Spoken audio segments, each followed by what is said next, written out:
ሰላም ጤና ይስጥልን። በመላው ዓለም የምትገኙ የተወደዳችሁ የሮሃ ቲቪ ተከታታዮች የግንቦት 16 ቀን 2018 ዓመተ ምህረት የምሽት ዜናዎችን ይዘንላችሁ ቀርበናል። ፋኖ በሱሉልታ መስመር ፍቼ ሰላሌ ደብረ ጽጌ ከተማ ላይ ባሉ የአገዛዙ አገልጋዮች ላይ እርምጃ መውሰዱን አስታውቋል። ብርሃኑ ጁላ ተከድተናል ሲሉ ተደምጠዋል። ህወሓት ወደ አስመራ መልእክት ልኳል። ለምን የሚለውን ተሰሙታላችሁ።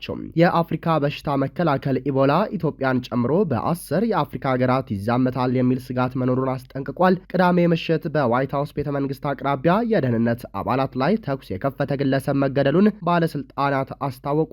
አድማጭ ተመልካቾቻችን አብራችሁን ልትቆዩ ከፈቀዳችሁ እነዚህን መረጃዎች በዝርዝር የምናሰማችሁ ይሆናል። የሮሃ ቲቪ ወቅታዊና ሀቀኛ መረጃዎች እንዲደርሷችሁ ቻናሉን ሰብስክራይብ፣ ላይክ እና ሼር በማድረግ አሁኑኑ ቤተሰብ ይሁኑ። ፋኖ በሱሉልታ መስመር ፍቼ ሰላሌ ደብረ ጽጌ ከተማ ላይ ባሉ የአገዛዙ አገልጋዮች ላይ እርምጃ መውሰዱን አስታወቀ። ለጎዳና ላይ የምርጫ ቅስቀሳ የሚሆን ህትመቶችን በማዘጋጀት ላይ በሚገኙ የብልጽግና የምርጫ አስተባባሪ ኮሚቴ አባላትን ባጀቡ የአገዛዙ ወንበር አስጠባቂ ሚሊሻና ፖሊሶች ላይ የራስ አበበ አረጋይ ክፍለ ጦር የማያዳግም እርምጃ ወስዷል። የአገዛዙን ዕድሜ ለማራዘም ቀን ከሌሊት በሚታትሩ ወዳደሮች ላይ አፋብን ባስተላለፈው የማስጠንቀቂያ መልእክት መሰረት የሸዋ ጠቅላይ ግዛት አሳምነው እዝ አጼ አምደ ጽዮን የራስ አበበ አረጋይ ክፍለ ጦር አገዛዙ ወደ ኦሮሚያ ባካለለው በግራሪያ ወይም ፍቼ ሰላሌ አውራጃ ከአዲስ አበባ በቅርብ ርቀት ደብረ ጽጌ ወረዳ ድረስ ዘልቀው በመግባት በትላንትናው ዕለት ከምሽቱ 3 ሰዓት ከ30 ላይ በብልጽግናው አገልጋዮች ላይ የማያዳግም እርምጃ ወስዷል። የምርጫ ቁሳቁሶችንና የህትመት መሳሪያዎችን እንዲሁም 3 ክላሽንኮቭ መሳሪያ፣ አንድ ምርኮኛ የኦሮሚያ ሚሊሻና የግፍ እስረኞችን በተኩስ ልውውጥ በማስለቀቅ ግዳጁን በሚገባ በመፈጸም ወደ መጣበት ቀጠና ተመልሷል ሲል የአጼ አምደ ጽዮን ኮር ገልጿል። አገዛዙ ህዝቡን ለተጨማሪ 5 የመከራ ዓመታት ለመዳረግ ለጎዳና ላይ የምርጫ ቅስቀሳ የሚሆን ህትመቶችን በማዘጋጀት ላይ በሚገኙ የብልጽግና የምርጫ አስተባባሪ ኮሚቴ አባላትን ባጀቡ የአገዛዙ ወንበር አስጠባቂ ሚሊሻና ፖሊሶች ላይ ክፍለ ጦሩ የማያዳግም እርምጃ መውሰዱን ነው ኮሩ የገለጸው። ይህ በእንዲህ እንዳለ በደነባ ከተማ የመሸጉት የስርዓቱ አገልጋይ ወዳደሮች መካከል በተፈጠረ ያለመግባባት በተደረገ የተኩስ ልውውጥ በትላንትናው ዕለት ከምሽቱ 3 ሰዓት ጀምሮ እርስ በርሳቸው መጨፋጨፋቸውን የአጼ አምደ ጽዮን ኮር መረጃና መገናኛ ክፍል አስታውቋል። በሸዋ ክፍለ ሀገር በሲያደብርና ዋዩ ወረዳ ደነባ ከተማ ውስጥ መሽጎ የሚገኘው የአብይ አህመድ ወንበር አስጠባቂ ራሱን የሀገር መከላከያ ሰራዊት ብሎ በሚጠራውና ሚኒሻው ጎራ ለይቶ ሲታኮስ ያመሸ መሆኑ ነው የተገለጸው። የደነባ ከተማ ሚሊሻ ጽህፈት ቤት ኃላፊ የሆነው አቶ የኋሉ በልሁ ከነ አጃቢዎቹ በመከላከያ ሲገደል 2 የመከላከያ አመራሮችና 4 አባላትን ጨምሮ 2 የከተማ ፖሊስና 3 የሚሊሻ አባላት የተገደሉ ሲሆን 7 የሚሊሻ አባላት 3 መከላከያ በሞት አፋፍ ላይ ሆነው በደነባና ደብረ ብርሃን ሆስፒታል ይገኛሉ ሲል ኮሩ በመረጃው ገልጿል። የግጭቱ መንስኤ በሆቴል ውስጥ እያሉ በከፍተኛ የአልኮል መጠጥ ላይ በነበሩበት ወቅት ሆድ ያባውን ብቅል ያወጣዋል እንደተባለው ምርጫን በተመለከተ ሲከራከሩ በመከላከያ ሰራዊት አመራሩ በኩልም ህዝብ የፈለገውን ይምረጥ አታስገድዱት የሚል የመከራከሪያ ሐሳብ በማምጣቱ ከወረዳው የሚሊሻ ጽህፈት ቤት ኃላፊ ጋር ግጭት ውስጥ በመግባት የተጀመረ ሲሆን በተፈጠረው አለመግባባት ሁለቱም መሞታቸውን ኮሩ አረጋግጧል። በወረዳው አዲስ ዓለም ቀበሌ ዜጎች የሚሰቃዩበትን ፖሊስ ጣቢያ በጀግናው የራስ አበበ አረጋይ ክፍለ ጦር ቃኞች የተሰበረ ሲሆን ለስርዓቱ መምር ማስጠበቂያና ዜጎች የሚሰቃዩበት ሰነዶችና የፓርቲ የገንዘብ መዋጮ ደረሰኞችን የህትመት መሳሪያ በቁጥጥር ስር ያዋሉ ሲሆን በተጨማሪ የፖሊስ ጣቢያው ዘበኞች ሲጠቀሙበት የነበረው የጦር መሳሪያም ጭምር በቁጥጥር ውሏል። በተመሳሳይ የጎርጎ ከተማ የነበረውን የጠላት ኃይል አባሮ ከተማይቱን የተቆጣጠረው የአሳምነው እዝ በአንኮበርና በሲያደብር ተከታታይ ድል አስመዝግቧል።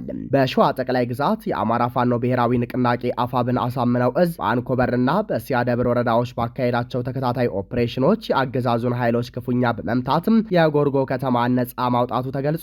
በአንኮበር ወረዳ ጎርጎ ከተማ መሽጎ ንጹሃንን ሲያሰቃይ ሲዘርፍና ሲደበድብ የከረመው የአገዛዙ ጥምር ጦር በቅርቡ በተደረጉ ውጊያዎች መሪዎቹን በማጣቱ የሞራል ውድቀት ገጥሞት ነበር።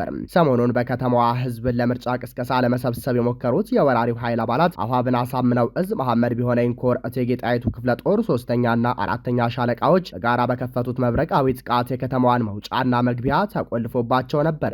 በመጨረሻም የፋኖ አርበኞች ወደ ምሽጋቸው ዘልቀው በመግባት ጠላትን ጓዙን ጠቅልሎ ወደ አሊዮ አምባ ከተማ እንዲፈረጥጥ አድርገው ከምሽቱ 3 ሰዓት ጀምሮ ጎርጎ ከተማን ሙሉ በሙሉ በቁጥጥር ስር አውለዋል። በሌላ መረጃ ደግሞ በወሎ መካነ ሰላም ከተማ የነበሩት የክልሉ ምክትል ርዕሰ መስተዳድርና ከፍተኛ አመራሮች በፋኖ መከበባቸው ተሰምቷል።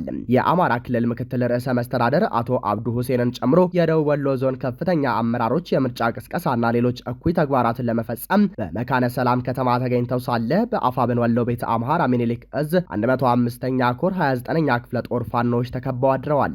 አቶ አብዱ ሁሴን 2 መድፍ፣ 1 ቢኤም፣ 2 ዙ 23፣ 4 ሞርተር የታጠቀ ሜካናይዝድ ኃይልን እና ስፍር ቁጥር የሌለው እግረኛ ጦር እንዲሁም ከሳይንት ከወግዲና ከምዕራብ ወሎ ቀጠናዎች የተወጣጡ ሚሊሻዎችን በማሰባሰብ ጥበቃ እንደሚደረግላቸው ቢሰላም የ29ኛ ክፍለ ጦር ዘመቻ መሪ አርበኛ መብራቱ ጫብሲ የመሩት የገባው ቃኝ ክፍል ከተማይቱን መቆጣጠሩን ተከትሎ ባለስልጣናቱ መድረሻቸው ጠፍቶ መደበቂያ ቦታዎች በመፈለግ ላይ መሆናቸውን ምኒልክ እዝ ህዝብ ግንኙነት አሳውቋል። የከተማይቱ ዙሪያ ገባ ሙሉ በሙሉ በፋኖ ቁጥጥር ስር በመዋሉና የክፍለ ጦሩ አባላት ሰተት ብለው ወደ ከተማዋ በመግባታቸው የክልል አመራሮቹ የሰራዊት ብዛት ሳይጠቅማቸው ለከበባ ተዳርገዋል። ይህ ክስተት ንጉስ በሰራዊቱ ብዛት አይድንም የሚለውን ብሂል በተግባር ያስመሰከረና የአማራ ፋኖን የማድረግ አቅም በህዝብ ዘንድ በይበልጥ የታየበት ታሪካዊ ክስተት መሆኑን የመረጃ ምንጮች አክለው ገልጸዋል። ይህ በእንዲህ እንዳለ የአገዛዙ ኢታማዦር ሹምና በኢትዮጵያ ለተፈጸሙት እልቂቶች በሙሉ ግንባር ቀደም ተጠያቂ የሆኑት ብርሃኑ ጁላ ተክደን ነበር ሲሉ ተደምጠዋል። በብሔር ለይተው ህዝብን የሚጨፈጭፉ የሚያሰቃዩና የሚያፈናቅሉት ብርሃኑ ጁላ በብሔር የተጠለፉ የሰራዊት አባላት ክህደት ፈጽመው ነበር ሲሉም ነው የተሰሙት። በብሔርና በፖለቲካ እሳቤ የተጠለፉ የሰራዊት አባላት ኢትዮጵያ ላይ ክህደት ፈጽመው ነበር፣ ነገር ግን በተሰራው የሪፎርም ስራ ሀገርን ከመፍረስ ታድገናል። ባለፉት ዓመታት የገጠሙን ጦርነቶች በድል ተወጥተናል። አሁንም የጸረ ሰላም ኃይሎችን አከርካሪ እየሰበርን ነው ሲሉም ከማንነታቸው ጋር ተቃራኒ የሆነ አስተያየት ሰጥተዋል። በብሔራቸው የተወሸቁትና የሚመሩትን ተቋም በአንድ ብሔር የሞሉት ብርሃኑ ጁላ ባለፉት ዓመታት ያሸነፉት አንድም ጦርነት እንደሌለና በአንጻሩ ጦራቸው እየተፍረከረከ መሆኑ እሙን ነው። ህወሓት ከኢትዮጵያ የተገነጠለችበትን 35ኛ ዓመት ለምታከብረው ኤርትራ የእንኳን አደረሰሽ መልእክት ላከ። ኤርትራ ከኢትዮጵያ የተገነጠለችበትንና ራሷን የነጻነት ቀን ብላ የምትጠራን ቀን 35ኛ ዓመት እያከበረች ትገኛለች። ይህ ኤርትራ የምታከብረውን በዓል አስመልክቶ አሜሪካና ሩሲያን ጨምሮ የተለያዩ ሀገራት የእንኳን አደረሳችሁ መልእክት እያስተላለፉ ነው። ይሁን እንጂ ከ2 ዓመት በፊት በዓሉን ከኤርትራ መንግስት እኩል ሲያከበር የነበረው የብልጽግናው አገዛዝ አሁን ላይ ኤርትራ የምትባል ሀገር አላውቅም እያለ ነው። በፍቅራቸው ጊዜ በኬንያ የኢትዮጵያ ኤምባሲ ውስጥ ከኤርትራውያን ጋር ቀኑን በጭፈራ ሲያከብሩ የነበሩት የቀድሞ የሻቢያ ምርኮኛ ባጫ ደበሌ ከ2 ዓመት በኋላ ሁሉን ነገር ክደው ኤርትራ የምትባል ሀገር አላውቅም ብለዋል። ይሁን እንጂ የኤርትራ መንግስት በአዲስ አበባ የኢትዮጵያ ኤምባሲና የአፍሪካ ህብረት ቋሚ ልዑክ የሀገሪቱን 35ኛ የነጻነት በዓል በድምቀት አክብሯል ሲል ማስታወቂያ ሚኒስትሩ ገልጿል። በዝግጅቱ ላይ ንግግር ያደረጉት በኢትዮጵያ የኤርትራ ጉዳይ አስፈጻሚ አቶ ቢኒያም በርሀ እንደተናገሩት የዘንድሮ የነጻነት በዓል መሪ ቃል ጽናታችን ዋስትናችን የሚል ነው ተብሏል። አቶ ቢኒያም አክለው ኤርትራ በአፍሪካ ቀንድና በቀይ ባህር አካባቢ ዘላቂ ሰላምና መረጋጋት ለማምጣት እንዲሁም ከዓለም አቀፍ ድርጅቶች ጋር በትብብር ለመስራት ቁርጠኛ ናት ሲሉ መግለጻቸውን ሚኒስቴር መስሪያ ቤቱ አጋርቷል። ታዲያ ከ2 ዓመት በፊት ከኤርትራ ጋር ጸብ የነበረው ህወሓት በበኩሉ ለኤርትራ ህዝብ በሚል ዕለቱን አስመልክቶ የእንኳን አደረሳችሁ መልእክት ሰዷል። ህወሓት በመግለጫው የኤርትራና የትግራይ ህዝብ ወንድም ህዝብ ነው፣ አብሮ ታግሎ መጥፎና ጥሩ ጊዜዎችን አሳልፏል ብሏል። አሁንም የኤርትራ ህዝብ ራሱን በራሱ የማስተዳደር ውሳኔውን በትግሉ ማጠናከር አለበት ሲል ገልጿል። አክሎም የትግራይ ህዝብ ከኤርትራ ህዝብ ጋር ብቻ ሳይሆን ከሌሎች ጎረቤቶችም ጋር መልካም ጉርብትናን ማጠናከር እንደሚሻ ህወሓት በመግለጫው ጠቅሷል። ከሰሞኑ በጽምዶ አማካኝነት በፖርት ሱዳን የተሰባሰቡ የቀጠናው ኃይሎችና ፖለቲከኞች ጉዳይ ላንገበገበው ብልጽግና ይህ የህወሓት መግለጫ ሌላ የእግር እሳት ሊሆንበት እንደሚችል ሀቅ ነው። በመከላከያ የውጭ ጉዳይ ኃላፊ በሆኑት ጀነራል ገመቹ አያና በኩል ሰሞኑን በሰጠው ምላሽ በጽምዶ መደናገጡን የጠቆመው ብልጽግና ይህ ጉዳይም ይበልጥ እንደሚያበሳጨው ይገመታል። የአፍሪካ በሽታ መከላከል ኢቦላ ኢትዮጵያን ጨምሮ በ10 የአፍሪካ ሀገራት ይዛመታል የሚል ስጋት መኖሩን አስጠነቀቀ። በዲሞክራቲክ ሪፐብሊክ ኮንጎ የተከሰተው ኢቦላ ኢትዮጵያን ጨምሮ ወደ 10 የአፍሪካ ሀገራት ሊስፋፋ ይችላል የሚል ስጋት መኖሩን የአፍሪካ በሽታ መቆጣጠሪያና መከላከያ ማዕከል ወይም አፍሪካ ሲዲሲ አስጠንቅቋል።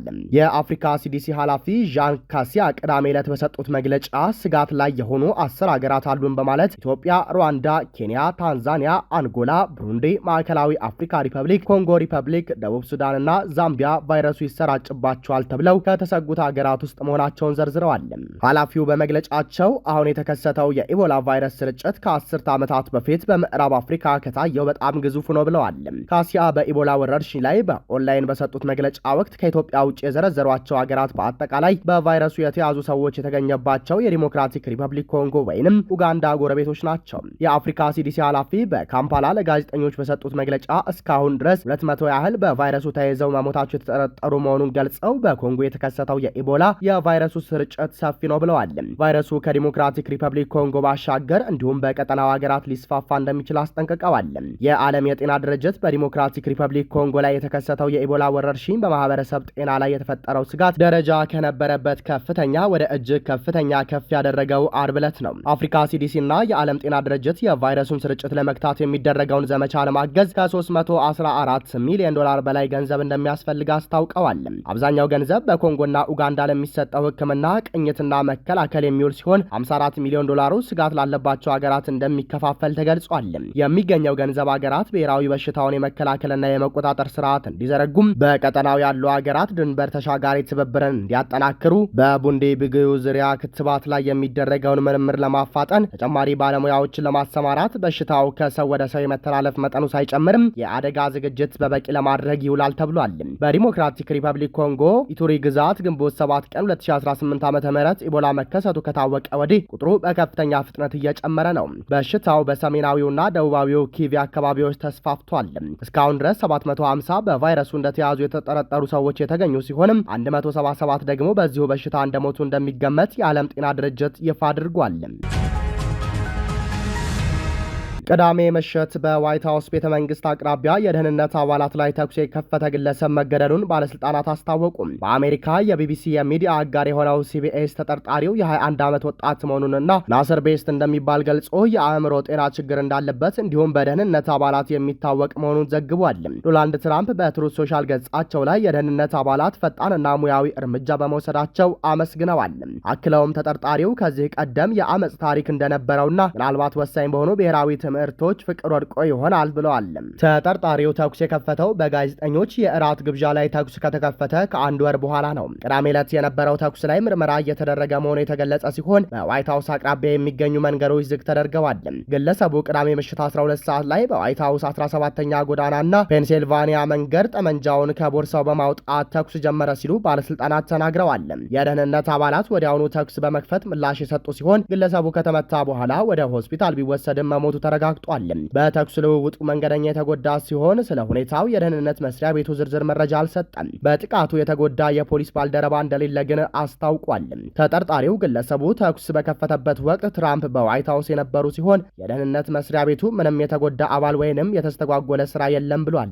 ሲቢኤስ እና ሌሎች የአሜሪካ መገናኛ ብዙሃን ተጠርጣሪው ናስር ቤስት እንደሚባል ዘግበዋል።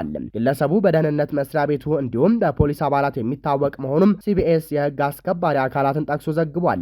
እየተደረገ ያለውን ምርመራ የሚያውቁ አንድ ግለሰብ ቤስት ባለፈው ዓመት ሐምሌ ወር ላይ ወደ ዋይት ሀውስ ለመግባት ሙከራ አድርጎ እንደነበር ገልጸው በደህንነት አባላት ቁጥጥር ስር ውሎ ወደ አእምሮ ጤና ሕክምና መስጫ ተቋም ተልኳል ብለዋል። አድማጭ ተመልካቾቻችን የሰዓቱ የሮሃ ቲቪ ዜናዎች የተከታተላችኋቸውን ይመስሉ ነበር። አብራችሁን ስለነበራቸው ከልብ እናመሰግናለን። ሰላም።